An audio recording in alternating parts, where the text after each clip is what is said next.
করে না, আমার আল্লাহ তাআলা তার প্রতি দয়া করে না। সাহাবী সম্রাটের মেয়ে এই কথা বলার সাথে সাথে মির্জার আদম ডাক দিয়া বলে, হ্যাঁ মহিলা, তাহলে তুমি আমার ঘরের মধ্যে অবস্থান করো।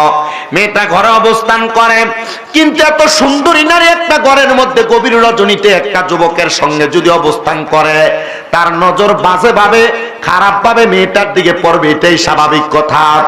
মির্জার আদম বলেন, জগতের মানুষ, আমার চেহারা, আমার নজর যখন ওই মহিলাটার, ওই মেয়েটার দিকে পড়ল, আমি দেখলাম আমার নফস আমাকে ধোঁকা দেওয়ার চেষ্টা করতেছে।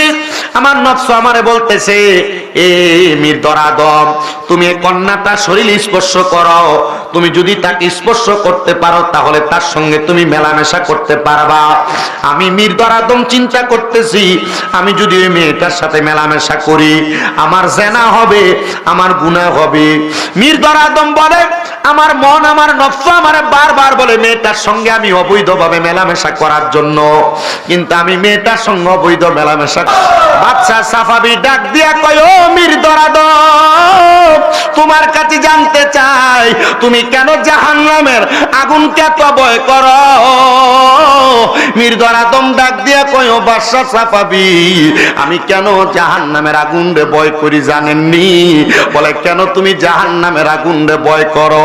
ডাক দিয়া কয়, বাদশা গো, আপনি তো জানেন একটা মানুষ যখন মারা যায়, মারা যাওয়ার সময় মানুষটা সাকরাতুল মাউতের বিছানার মধ্যে বড় ছটফট কইরা কইরা কাতরায়, মানুষ পানি পায় না, মানুষ কবরের আযাবের কথা স্মরণ কইরা কইরা কাতরায়, আজরাইল তাদের রূহটা বড় কষ্ট দিয়া দিয়া নিয়ে যায়।